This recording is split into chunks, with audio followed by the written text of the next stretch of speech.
Gabi na noon at ang syudad ng Santa Rosa ay tila masiksikan kaysa karaniwan. Ang mga ilaw ng tindahan na unti-unting lumalamlam kasabay ng humihinang ingay ng mga sasakyan ay lumilikha ng kakaibang kapaligiran, isang maliit na lungsod sa Laguna na naghahanda na para sa katahimikan ng gabi. Sa isang kanto malapit sa pamilihang bayan ng Santa Rosa, isang dalagang nagngangalang Maya de la Cruz, 22 taong gulang, ay pauwi na mula sa kanyang pinagtatrabahuhan sa isang maliit na kapihan. Si Maya, isang graduating student na nagtatrabaho bilang part-timer, ay kilala sa kanyang pagiging palakaibigan at magalang. Ang kanyang ngiti ay palaging nagsisilbing dahilan kung bakit bumabalik ang mga customer sa kanilang cave. Ngunit sa gabing iyon, tila hindi kumakampi sa kanya ang tadhana. Ang kanyang luma at berdeng scooter ay marahang tumatakbo sa mga kalsadang nagsisimula ng maging bakante. Nakasuot siya ng isang kremang jacket at full-face na helmet. Isang mahinang ambon ang nagsimulang bumagsak, ginagawang bahagyang madulas ang kalsada. Kalalabas pa lang ni Maya sa isang eskinita nang matanaw niya ang kumikislap na asul na ilaw sa di kalayuan. Isang patrol ng pulisya ang nakahinto malapit sa isang outpost. Napabuntong hininga si Maya. Checkpoint na naman, bulong niya sa sarili. Hindi naman ito malaking problema. Kumpleto ang kanyang ACC at lisensya. Suot niya ang kanyang helmet. Lahat ng ilaw ng kanyang motor ay gumagana. Subalit, ang ilang mga kwentong kumakalat tungkol sa mga abusadong pulis kamakailan ay nagdulot sa kanya ng kaunting pag-ingat. Habang papalapit siya, isang pulis na nakasuot ng itim na vest na may markang kipulis ang humarang sa gitna ng kalsada. Ang mukha ng pulis ay matigas, ang kanyang tingin ay matalim, at binagalan ni Maya ang takbo ng motor at huminto. Magandang gabi po, sir. May pemerik saan po ba? Magalang na tanong ni Maya habang bahagyang binubuksan ang salamin ng kanyang helmet. Tinitigan siya ng pulis mula ulo hanggang paa bago dumura sa gilid at magtanong sa isang magaspang na tono, lisensya, bilis. Inilabas ni Maya ang mga dokumento mula sa U-box ng kanyang scooter at iniabot ito. Kinuha ito ng pulis nang hindi man lang binabasa, saka lumayo patungo sa patrol car, ngunit hindi ibinigay ang mga dokumento sa sinuman. Isinilid lamang niya ito sa bulsa ng kanyang vest. Nagsimulang maghinala si Maya. Ang ilang ibang motorista na pinahinto ay mabilis ding pinakawala ng walang gaanong inspeksyon. Ngunit si Maya ay pinatabi pa rin. Naglakas loob siyang magtanong, "Sir, may kulang po ba?" Lumingon ang pulis at lumapit sa kanya na may mabibigat na hakbang.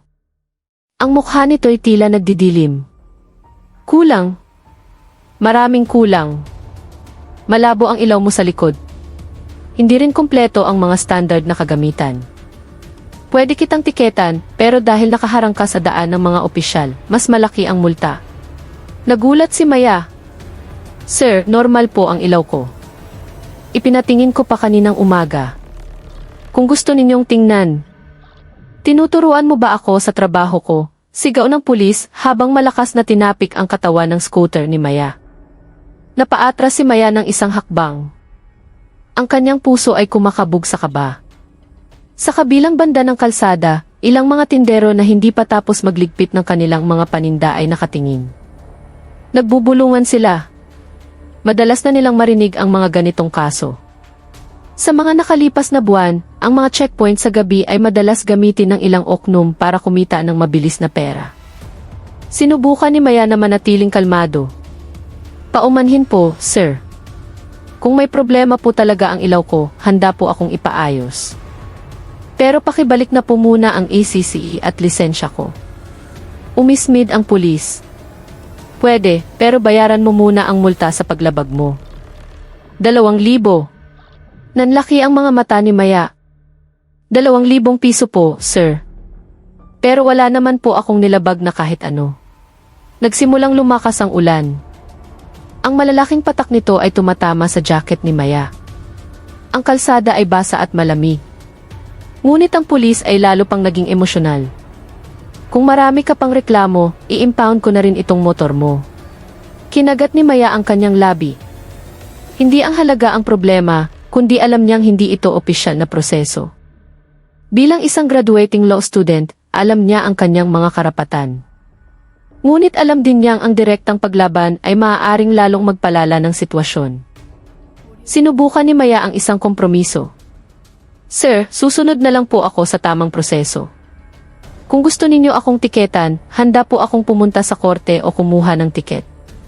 Huminto sandali ang pulis at pagkatapos ay lalong tumigas ang kanyang mukha. Ang kanyang tingin ay nagdilim. Kung iyan ang gusto mo, bulong niya. Bigla, nang walang babala, marahas na itinulak ng pulis ang balikat ni Maya. Natumba si Maya at halos bumagsak sa madulas na kalsada. Ilang residente na nakakita ay nagsimulang magsalita. Sir, wag naman pong bastos, wala namang ginagawang masama iyang bata, sabi ng isang lalaking nagtitinda ng banana queue sa gilid ng kalsada. Ngunit sinigawan sila ng pulis. Asikasuhin niyo ang mga trabaho niyo. Huwag kayong makialam. Tiniis ni Maya ang sakit sa kanyang balikat, sinusubukang manatiling mahinahon.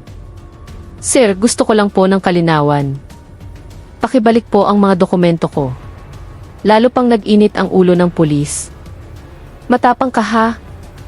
Inuutusan mo ba ako? Hinawakan niya ang kwelyo ng jacket ni Maya at hinila siya palapit. Nagulat si Maya at sa isang kilos reflex, tinabig niya ang kamay ng pulis. Ang maliit na pagtabig na iyon ang nagpasabog sa sitwasyon. Walang awang sinuntok ng pulis ang pisngi ni Maya. Isang malakas na tunog ang umalinggaw-ngaw. Bumagsak si Maya sa basang aspalto. Ang kanyang helmet ay tumama sa lupa. Sa lakas ng suntok, bahagyang bumukas ang visor nito. Umikot ang kanyang paningin. Ang mga tunog sa paligid ay tila naging malayo kahit ilang metro lang ang layo. Sir, bakit niyo sinuntok? Huwag naman ganyan, sir. Babae yan.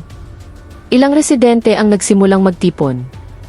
Ngunit itinutok ng pulis ang kanyang batuta sa mga tao. Umatras kayo. Sino mang lumapit, aarestuhin ko. Hinawakan ni Maya ang kanyang pisngi na kumikiro. Ang mga luha ay dumaloy hindi lang dahil sa pisikal na sakit, kundi dahil sa takot at kawalang katarungan na kanyang nararamdaman. Ang kanyang lumang motor ay nakatayo pa rin sa tabi niya. Patay ang makina, ang maliit na ilaw nito ay malabong nagniningning sa gitna ng ulan. Pagkatapos ay ginawa ng pulis ang isang bagay na hindi inaasahan. Lumakad siya patungo sa motor ni Maya, binuksan ang upuan at kinuha ang isang kable na nakasabit malapit sa baterya. Carnap, tong motor na to. Hindi standard, sigaw niya. Pinilit ni Maya na bumangon. Sir, hindi po. Yan po ang cable ng charger ng power bank ko. Hindi po yan, Carnap. Ngunit hindi nakinig ang pulis. Tila gusto niyang patunayan na may kasalanan si Maya kahit sa paraang hindi makatwiran. Lalong dumami ang mga tao. Ilan ang nagsimulang mag-video gamit ang kanilang mga cellphone dahil nararamdaman nilang papalala na ang sitwasyon. Dahil sa pagkakapikon, naging desperado ang pulis. Sa isang biglaang kilos, itinapon niya ang kable sa lupa at kumuha ng isang maliit na bote mula sa patrol car. Hindi malinaw kung anong likido iyon, ngunit matapang ang amoy. Nanlaki ang mga mata ni Maya. Sir, wag po. Huli na ang lahat. Sa loob lamang ng ilang segundo, isang malaking apoy ang sumiklab sa ilalim ng motor ni Maya. Isang residente ang sumigaw, baliw. Sinunog ang motor. Napahiyaw si Maya sa takot. Ang nag-iisang motor na ginagamit niya para sa pag-aaral, pagtatrabaho, at paghahatid sa kanyang ina sa ospital ay nasusunog ngayon sa harap ng kanyang mga mata. Umuulan man, patuloy na lumalagablab ang apoy dahil sa madaling masunog na likido. Ang pulis ay tumayo ng tuwid na para bang ang kanyang ginawa ay bahagi ng isang lehitimong proseso. Ang mga ilegal na motor ay dapat sirain agad, sabi niya habang malamig na tinitigan si Maya. Tinakpan ni Maya ang kanyang bibig, ang kanyang katawan ay nanginginig sa pinaghalong lungkot, galit at takot. Ngunit, ang sumunod na pangyayari ang siyang nagpabago sa lahat. Isang malakas na sigaw ang narinig mula sa dulo ng kalsada. Hoy! Bitawan mo siya! Isang lalaking nakaitim na jacket ang tumakbo at lumusot sa mga tao habang tinuturo ang pulis. Ang kanyang mukha ay seryoso, gupit militar ang buhok at matipuno ang katawan. Mula sa ilalim ng kanyang jacket ay may nakasilip na isang maliit na sagisag, isang tanda na karaniwang isinusuot lamang ng mga miyembro ng militar. Nakilala ni Maya ang mukha kahit malabo dahil sa ulan. Kuya Marco, bulong niya. Si Marco ang kanyang kapitbahay at senior niya noon sa high school. Kakabalik lang niya mula sa isang misyon. Marami sa kanilang lugar ang nakakaalam na si Marco ay nagsisilbi na ngayon sa isang elite unit ng hukbong katihan. Ngunit ilan lang ang nakakaalam ng mga detalye. Tinaas ng pulis ang kanyang batuta. Sino ka? Nagpapakabayani ka? Hindi sumagot si Marco. Agad siyang tumayo sa harap ni Maya, pinoprotektahan ito. Nang makita niya ang pasa sa mukha ni Maya, ang nagliliyab na motor, at ang takot sa mga residente, ikinuyom ni Marco ang kanyang mga kamao. Sir, lumampas na kayo sa inyong kapangyarihan. Hindi ako papayag dito. Umisi ang pulis. O, ikaw pala ang gustong makialam? Sino ka ba talaga? Tinitigan siya ni Marco ng diretsyo. Ako si Coral Marco Reyes. Mula sa Special Forces Regiment ng Philippine Army. Kitang-kita ko ang ginawa ninyong karahasan, pangingikil at pagsunog ng pribadong ari-arian ng isang sibilyan. Kailangan ninyong panagutan yan. Nagbulungan ang mga tao. Ilan ay agad nagsalita. Tama po, sir. Nakita namin lahat. Sinuntok niya iyang bata. Sinunog niya ang motor ng dalaga. Nagsimulang mataranta ang pulis. Hindi niya inaasahan na isang miyembro ng Special Forces ng Army ang kanyang kaharap, isang unit na iginagalang at kinatatakutan. Ngunit bago pa siya makakilos, mula sa isang eskinita sa kaliwa ay umalingaw ang malakas na busina. Mula sa likod ng ulan, dalawang motorsiklong pang-trail na may camouflage ang biglang huminto. Dalawang sundalo ng Army ang bumaba. Ang kanilang mga mukha ay seryoso nang makita ang apoy at ang gulo. Lumapit ang isa sa kanila kay Marco at mabilis na sumaludo. Sir, nakatanggap kami ng ulat mula sa mga residente. Anong nangyayari? Itinuro ni Marco ang nasusunog na motor ni Maya at ang pulis na natataranta na. Hindi lang ito maling proseso. Ito ay abuso sa kapangyarihan. At ang babaeng ito ang biktima. Nagsimulang makita ang galit sa mga mata ng ibang sundalo. Bihira ang militar na makialam sa mga usaping sibil. Ngunit kung mayroong karahasan sa publiko na naglalagay sa panganib sa mga mamamayan, lalo na kung ginawa ito ng isang taong sumisira sa imahe ng ibang institusyon, hindi sila mananahimik. Uminit ang sitwasyon. Umatras ang pulis ng ilang hakbang, takot ngunit sinusubukan pa ring panatilihin ang kanyang otoridad. Wala kayong karapatang arestuhin ako. Teritoryo ito ng pulisya. Tama, sagot ni Marco ng walang emosyon. At wala ka ring karapatang manakit ng sibilyan o sunugin ang ebidensya ng walang dahilan. Akala mo ba walang mata ang mga tao? Ilang residente ang lumapit para magbigay ng testimonya. Sir, kami po mismo ang nakakita. Nangikil muna siya ng pera, tapos nang hindi nabigyan, nagalit agad. Ang sinunog niya ay motor ng bata, hindi karnap. Sinuri ng isang sundalo ang lugar sa paligid ng motor na may maliit pang apoy. Hindi ito carnapped. Malinaw pa ang chassis number. Nasaan ang isisit niya? Itinuro ni Maya ang pulis. Nasa kanya po, sir. Lahat ng mata ay napatingin sa abusadong pulis. Sinubukan niyang tumakbo. Ngunit sa isang mabilis na kilos, hinawakan ni Marco ang kwelyo ng kanyang vest mula sa likuran at ibinagsak siya sa lupa gamit ang isang simple, ngunit epektibong teknik. Ang pulis ay nakahandusay, basa at talunan. Naghiyawan ang mga tao, hindi dahil sa karahasan, kundi dahil ang katarungan ay nagsisimula ng manaig. Yumuko si Marco at sinabi ng malamig, huwag ka nang muling mananakit ng sibilyan. Lalo na ng babae. Agad na tinawagan ng ibang sundalo ang pinakamalapit na istasyon para sa tamang pagproseso upang masigurong susundin ang batas. Ilang residente ang tumulong na apulahin ang natitirang apoy gamit ang tubig mula sa mga timba ng kalapit na tindahan. Si Maya ay napaupo ng hihina. Ang kanyang minamahal na motor ay naging isang itim na kalansay, ngunit nakaligtas siya sa isang bagay na mas malala pa. Sa gitna ng ulan at manipis na usok, lumuhod si Marco sa tabi ni Maya at nagsalita ng malumanay, paumanhin, huli akong dumating. Ayos ka lang ba? Tinitigan siya ni Maya, ang kanyang mga luha ay humalo sa ulan. Ako. Natatakot ako, kuya. Inilagay ni Marco ang kanyang kamay sa balikat ni Maya para pakalmahin ito. Ligtas ka na ngayon. Hindi ka nag-iisa. At lingid sa kanilang kaalaman, ang video ng pangyayari ay nagsisimula ng mag-viral sa social media. Sa wakas ay tumila na ang ulan, nag-iwan ng amoy ng basang lupa at manipis na usok mula sa nasunog na motor ni Maya. Ang mga ilaw sa gilid ng kalsada ay dahan-dahang kumikinang, sumasalamin sa mga natuyong tubig. Ang mga tao ay nananatili pa rin, ang ilan ay nanginginig sa ginaw, habang ang iba ay nagpipigil pa rin ng galit sa kanilang nasaksihan. Nakaupo si Maya na nakasandal sa pader ng isang tindahan, nanginginig pa rin ang kanyang katawan at namumula pa rin ang kanyang pisngi mula sa suntok. Naupo si Marco sa tabi niya, habang ang dalawang iba pang sundalo ay nagbabantay sa paligid upang maiwasan ang karagdagang kaguluhan. Lalong naging sentro ng atensyon ang sitwasyon. Ilang residente ang nagtipon ng mga ebidensyang video na kanilang nakuha noong sinuntok ng pulis si Maya, noong kinikikilan siya, hanggang sa pagsunog ng motor.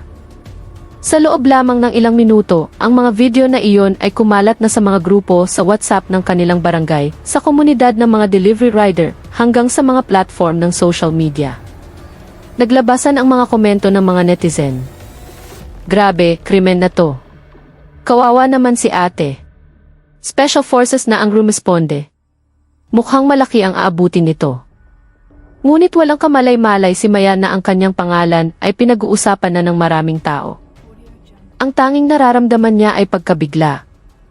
Mabilis pa rin ang tibok ng kanyang puso, nang hihina ang kanyang katawan at kumikirot ang kanyang ulo.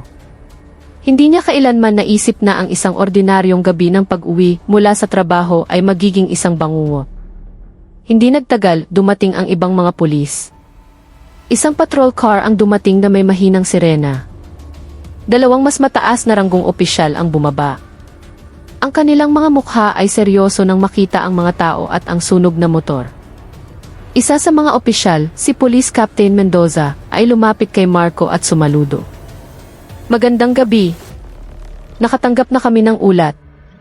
Paumanhin po sa ginawa ng aming tauhan na hindi naaayon sa proseso. Ang tono ng kanyang boses ay nagpapakita ng galit, ngunit sinusubukang panatilihin ang dangal ng kanilang institusyon. Sumagot si Marco ng mahinahon. Sana'y maiproseso ito ng tama. Madalas nang makaranas ang mga sibilyan ng ganito. Nagkataon lang na dumaan ako at personal kong nasaksihan. Tumango si Captain Mendoza. Ipagkatiwala niyo sa amin. Ang tauhan naming sangkot ay dadalhin namin sa istasyon ngayong gabi. Mabuti, maikling sagot ni Marco. Pinagmasdan ni Maya ang lahat. Kahit medyo malabo ang kanyang paningin, pakiramdam niya ay nanonood lang siya mula sa malayo, kahit na siya ang sentro ng pangyayari. Isang babaeng pulis ang lumapit kay Maya at lumuhod. Ang kanyang mukha ay banayad at puno ng simpatsya. Ineng, kaya mo bang magsalita? May kailangan ka bang tulong muna? Lumunok si Maya at sinubukang sumagot. Kaya ko po, ma'am. Pwede mo bang ikwento sa akin kung ano ang eksaktong nangyari? Sinimulan ni Maya na ikwento ang lahat mula sa simula. Ang paghinto sa kalsada, ang pagkuha sa kanyang ECC, ang pangingikil ng pera, ang sigawan, ang suntok, hanggang sa pagsunog sa kanyang motor. Maingat na itinala ng babaeng pulis ang lahat. Ang mga residenteng nakakita ay nagbigay din ng kanilang mga salaysay. Nariyan ang nagtitinda ng Banana Q, isang delivery rider, ang may-ari ng isang sari-sari store, at maging isang estudyante sa high school na tahimik lang mula pa kanina.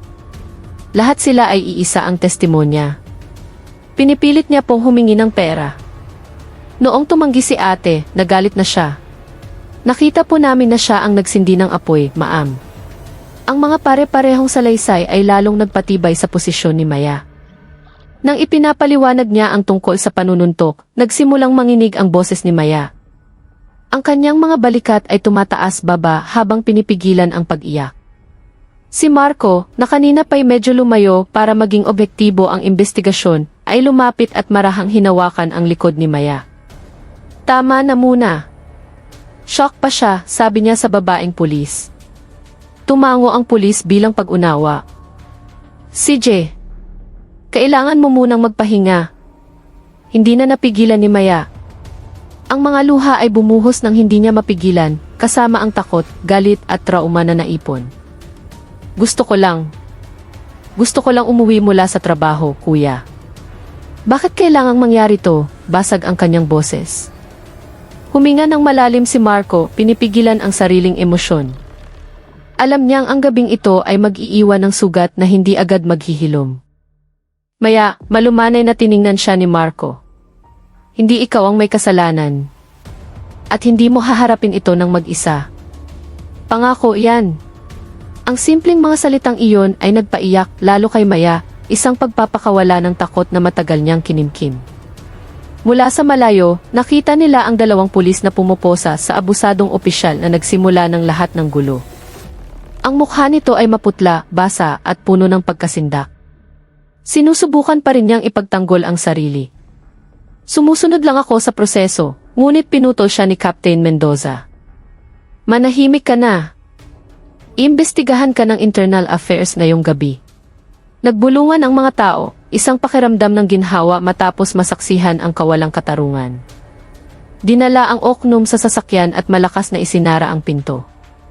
Dahil mukhang lalong namumutla si Maya, isang may-ari ng sari-sari store ang lumapit. Ineng, gusto mo na bang umuwi? Saan ba ang bahay mo? Kung gusto mo, tatawagin ko ang sasakyan ng kapitbahay para ihatid ka. Umiling si Maya. Kailangan ko pa pong mag-report, di ba, Nay? Sumagot si Marco, nagsimula na ang report.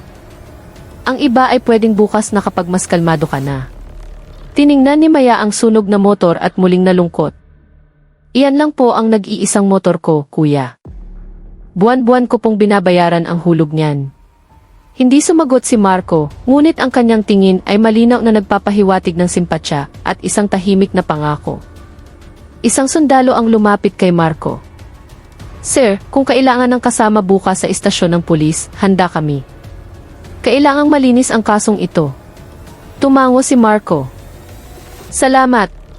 Pagkatapos ay lumingon siya kay Maya. Bukas, sasamahan kita sa pag-aayos nito. Hindi ka pupunta doon ng mag-isa. Tinitigan siya ni Maya. Ang kanyang mga mata ay pula dahil sa pag-iyak, ngunit may kaunting pakiramdam ng seguridad na nagsisimulang umusbong. Salamat, Kuya Marco. Matapos maging kalmado ang sitwasyon, kinausap ni Marco si Captain Mendoza sa tabi ng sasakyan. Hindi namin intensyon na makialam sa trabaho ninyo, sir. Pero kanina, mapanganib na ang ginagawa niya. May apoy, may karahasan. Pwedeng masaktan ang mga sibilyan. Tumango ng malalim si Captain Mendoza. Naiintindihan ko. Nagpapasalamat pa nga kami dahil napigilan ng mga tauhan ninyo ang sitwasyon para hindi na lumala. Pakiproseso lang po na walang pagkukubli, sabi ni Marco. Ipinapangako namin. Samantala, lingid sa kanilang kaalaman, ang video ng pangyayari ay lumaganap na. Ang mga hashtag na Justice for Maya, Pulis Abusado, at Special Forces Sumaklolo ay nagsimulang mag-trending sa social media. Binigyang diin ng mga netizen ang panununtok, pagsunog ng motor, ang interbensyon ng mga sundalo, ang katapangan ng mga residente, at ang kalagayan ni Maya na bugbog sarado. Ilang malalaking social media accounts ang nagsimulang mag-repost ng video, nagbibigay ng analisis, at nananawagan na umaksyon ang hepe ng pulisya. Ngunit walang alam si Maya dito. Para sa kanya, ang mundo ay lumiit sa madilim na kalsadang puno ng mga ilaw ng pulis at mga tingin ng awa mula sa mga tao. Ang babaeng pulis na tumulong kay Maya ay nagsalita ng malumanay, Ineng, sama ka muna sa outpost. Titingnan natin ang sugat sa pisngi mo. Pagkatapos ay uwi ka na. Tumango si Maya, ngunit agad na tumayo si Marco. Sasama ako. Umiti ang babaeng pulis. Salamat at may nagbabantay sa kanya. Halika na, Ineng. Dahan-dahang naglakad si Maya, kumapit sa braso ni Marco para hindi matumba. Masakit pa rin ang kanyang pisngi at nanghihina ang kanyang mga binti. Isang health worker mula sa kalapit na health center ang tinawag para suriin ang kanyang mga pasa sa mukha at balikat. Mabuti na lang at walang bali, sabi ng health worker.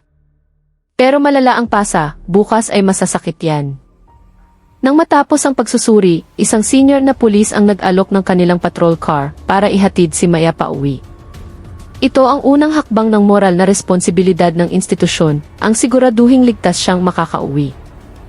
Nag-alinlangan si Maya, ngunit tiniyak sa kanya ng babaeng pulis. Ayos lang yan, Ineng. Sasama ako. Ligtas ka. Sa huli, sumakay si Maya sa sasakyan. Si Marco ay naupo sa tabi niya. Pagdating nila sa harap ng bahay ni Maya, agad na lumabas ang kanyang ina nang marinig ang tunog ng sasakyan. Maya, anak, anong nangyari? Namutla ang kanyang ina nang makita ang pasa sa pisngi ng kanyang anak. Niyakap agad siya ni Maya. Nay, ayos lang po ako, na-aksidente lang po. Ayaw niyang mag-alala ang kanyang ina. Ngunit, lumapit si Marco at magalang na yumuko. Inay, hayaan niyo po akong magpaliwanag. Naging biktima po si Maya ng isang abusadong opisyal. Pero ligtas na po siya ngayon. Bukas po, sasamahan namin siya sa istasyon. Napanganga ang ina ni Maya, ang kanyang mga mata ay nagluha. Diyos ko, anak. Bakit umabot sa ganito? Muling umiyak si Maya sa yakap ng kanyang ina. Dagdag pa ng babaeng pulis, Inay, kumalma po kayo. Poprosesuhin po namin ito. Ang mahalaga ngayon ay magpahinga si Maya. Bago umalis, sinabi ni Marco, Maya, kung may kailangan ka ngayong gabi, tawagan mo ako. Naka-standby ako. Tinitigan siya ni Maya na may pasasalamat. Kuya, salamat talaga. Kung hindi ka dumating, baka. Umiti ng bahagya si Marco. Ligtas ka na ngayon. Matulog ka na. Bukas, sabay nating haharapin to. Dahan-dahang umalis ang sasakyan ng pulis, iniwan ang maliit na bahay na nailawan ng ilaw sa terasa. Pumasok si Maya sa bahay na nanginginig ang katawan, ngunit medyo gumaan ang kanyang pakiramdam. Sa gabing iyon, natulog siyang may pasa, takot, at ang pangalan ng isang lalaking dumating sa tamang oras noong halos mawalan na siya ng pag-asa. Samantala, sa labas, nag-aabang ang publiko sa susunod na kabanata ng kasong ito. At isang malaking bagyo ang papalapit na.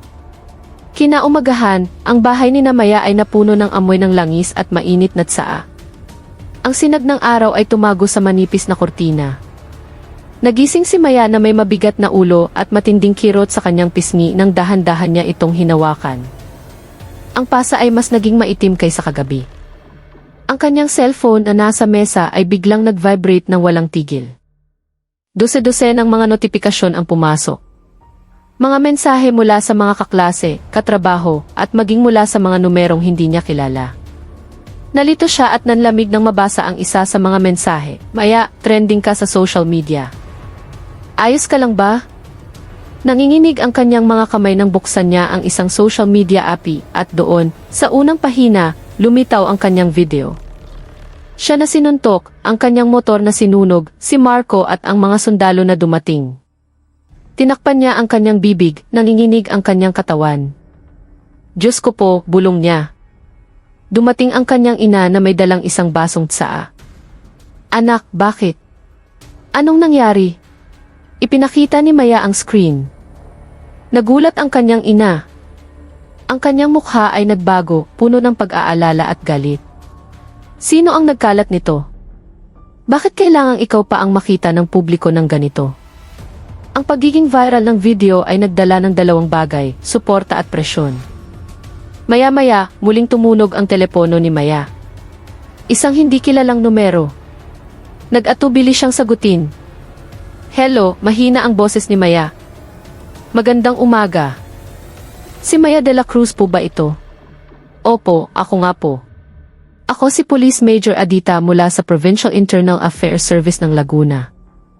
Gusto lang naming tiyakin ang iyong kalagayan at hilingi na magbigay ka ng formal na salaysay ngayon. Huwag kang matakot, Yimeth. Maya, ang kasong ito ay aming tututukan.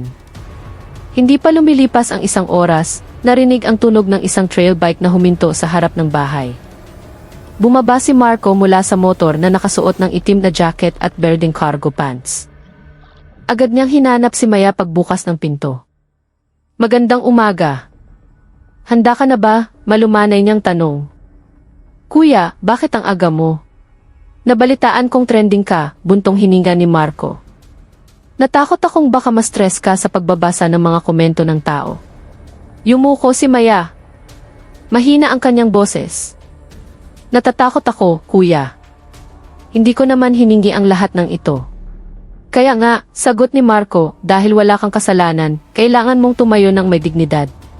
Lumabas ang kanyang ina na dala ang bag ni Maya. Marco, iho, pakibantayan ang anak ko, ha? Mahina pa siya. Yumuko si Marco. Pangako ko po, Nay. Isang sasakyan ng pulis ang dumating para sunduin sila. 2 babaeng pulis at isang opisyal ang magalang na sumama. Si Marco ay naupo sa likod kasama si Maya. Sa biyahe, pinagmasdan ni Maya ang mukha ni Marco. Seryoso, nakatuon, ngunit may bahid ng pag-aalala. Kuya, hindi ka ba nahihirapan na samahan ako? Usaping sibil ito, hindi mo naman ito tungkulin. Lumingon si Marco at bahagyang umiti. Maya, sinasamahan kita hindi dahil sa tungkulin, kundi dahil gusto ko. Natigilan si Maya. Ang kanyang puso ay kumabog ng mas mabilis kaysa kagabi. Sa istasyon ng pulis, abala ang lahat. Maraming mamamahayag ang nagtipon sa labas ng gate. Nang bumaba si Maya mula sa sasakyan, sinubukan ng ilang reporter na sumigaw ng mga tanong. Agad na pinrotektahan si Maya ng mga babaeng pulis. Paumanhin, walang panayam. Nahilo si Maya sa mga kamerang nakatutok sa kanya. Si Marco ay tumayo sa tabi niya na parang isang pader, hinaharangan ang ilang mga flash. Pumasok sila sa isang espesyal na silid para sa investigasyon. Si Major Adita, isang lalaking may maamong mukha, ang sumalubong sa kanila. Magandang umaga, Imith. Maya. Muli, humihingi kami ng paumanhin. Ipinapangako namin na ang kasong ito ay hahawakan hanggang sa dulo. Tumango si Maya. Ang video at mga saksi ay sapat na. Kailangan lang namin ang iyong direktang testimonya. Huminga ng malalim si Maya at nagsimulang magkwento. Sinabi niya ang lahat mula simula hanggang wakas. Paminsan-minsan, humihinto siya dahil sa sakit sa kanyang pisngi o dahil sa pag-usbong ng kanyang emosyon. Si Marco ay nakaupo hindi kalayuan, nagbibigay ng moral na suporta. Pagkatapos ng halos 1 oras, natapos ang investigasyon. Isinara ni Major Adita ang folder at sinabing, Dimith. Maya, ang opisyal na nanakit sa iyo ay nadetain na namin. Ang status niya ngayon ay suspect. Iaanunsyo namin ito sa publiko para maiwasan ang espekulasyon. Dahan-dahang tumango si Maya. Salamat po, sir. Ngunit may isa pa, sabi ni Adita. Mukhang may mga panloob na puwersa na sumusubok pagtakpan ang ilang bahagi ng bodycam footage ng ibang mga opisyal. Inaalam namin ito at kung mayroong naglalaro, lahat sila ay isasama namin sa investigasyon. Natigilan si Maya. Kahit na viral na, mayroon pa ring gustong itago ang katotohanan. Ikinuyom ni Marco ang kanyang mga kamao. Kung may mang-i-intimidate kay Maya, ako ang unang haharap sa kanila. Habang nasa waiting room, lalong sumakit ang pisngi ni Maya. Kuya, natatakot ako. Ang daming komento. May sumusuporta, pero mayroon ding nagsasabing naghahanap lang ako ng atensyon. Huminga ng malalim si Marco. Hayaan mo sila. Ang mahalaga ay ang katotohanan. Hanggat nakatayo ka sa tama, ligtas ka. Tinitigan ni Maya ang kanyang mga mata. Kung mag-isa lang ako, baka sumuko na ako. Pero hindi ka mag-isa. Ang simpleng pahayag na iyon ay tumago sa puso ni Maya na parang mainit na sinag. Bigla, isang opisyal ang lumapit. Sir Marco, yun na. Maya, nais kayong makausap sandali ng hepe ng pulisya. Dinala sila sa isang maliit na bulwagan kung saan naghahanda para sa isang press conference.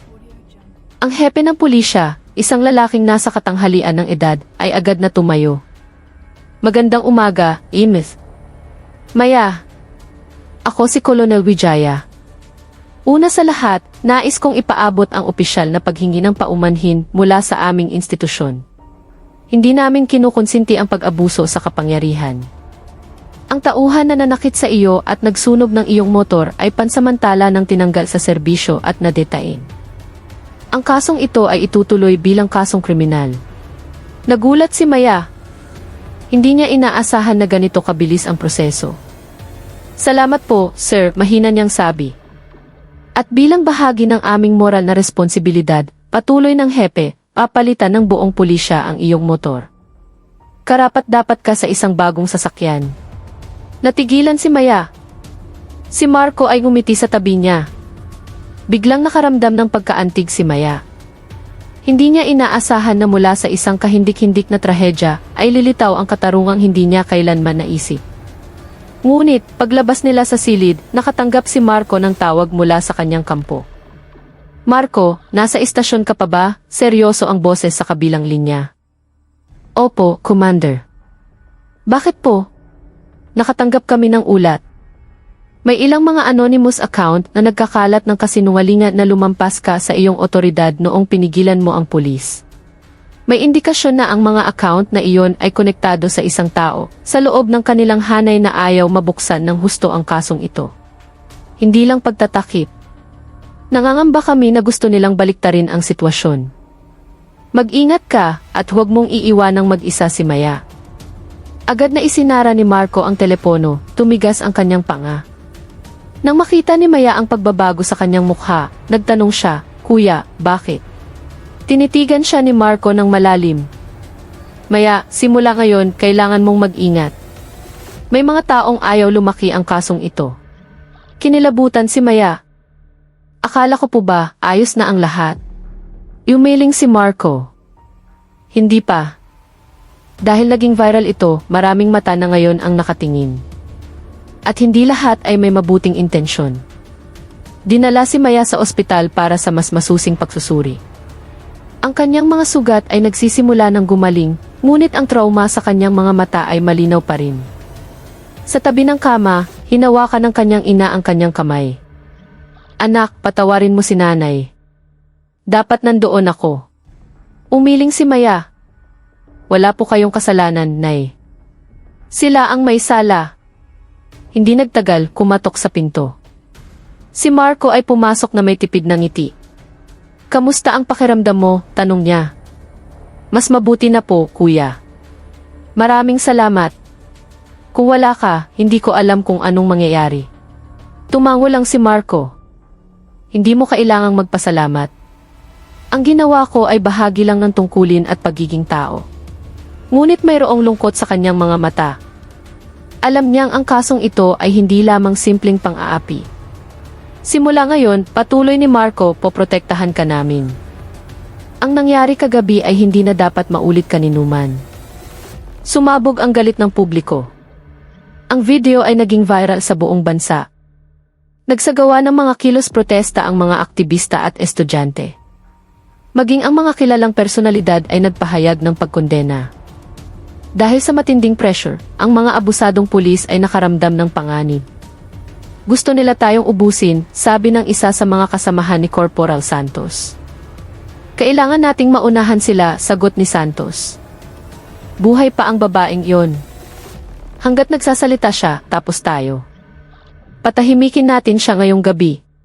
Ang kanilang usapan ay hindi nila alam na nire-record ng isang kaibigan ni Maya na nagmamanman sa istasyon. Agad niyang tinawagan si Marco. Kuya, may balak silang saktan si Maya ngayong gabi sa ospital. Narinig ko mismo. Ikinuyom ni Marco ang kanyang panga. Sige, manatili ka sa bahay. Kami na ang bahala. Ang kanyang boses ay naging malamig at puno ng determinasyon. 11:00 ng gabi. Tahimik na ang ospital. Sa labas ng kwarto ni Maya, 2 sundalo ng Special Forces ang nagbabantay. Ngunit ang mga abusadong pulis ay dumaan sa likuran, pinilit ang isang security guard na buksan ang daan. Nakamask at itim na sombrero, mabilis silang kumilos. 4 sila, pinamumunuan ni Santos.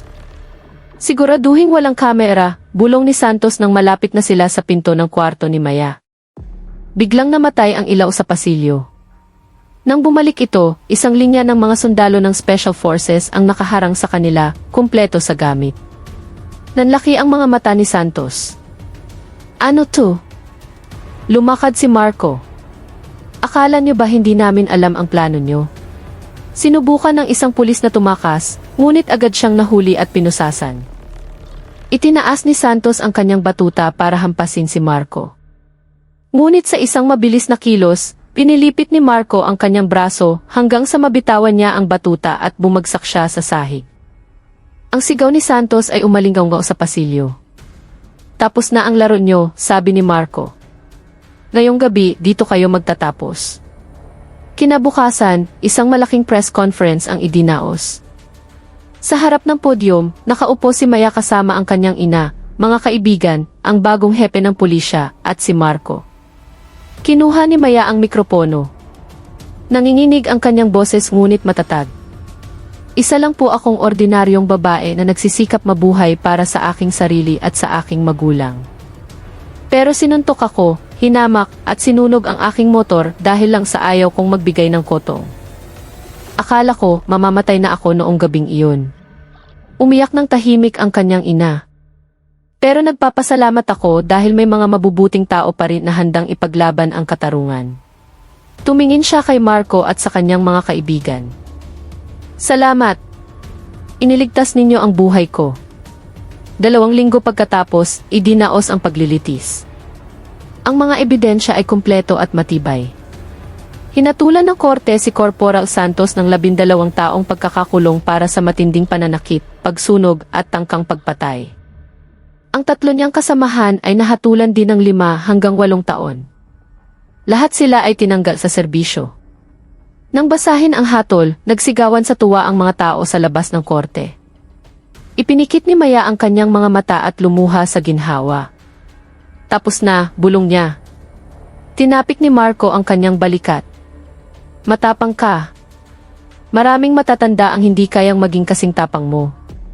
Lumipas ang ilang buwan. Nagtatrabaho na si Maya sa maliit na talyer ng kanyang tiyuhin. Ang kanyang bagong motor na binili mula sa mga donasyon ng publiko ay maayos na nakaparada sa gilid. Habang nag-check siya ng langis, dumating si Marco na may ngiti. Ang ganda ng bago mong motor, sabi niya. Tumawa si Maya. Pero ako pa rin ang nag-aalaga. May trauma pa rin pero unti-unti nang nawawala. Tinitigan siya ni Marco ng may paggalang. Hindi ka lang biktima, Maya. Isa kang simbolo ng katapangan. Huminga ng malalim si Maya at tumingin sa langit. Sana wala nang ibang maliliit na tao ang tratuhin tulad ko. Tumango si Marco.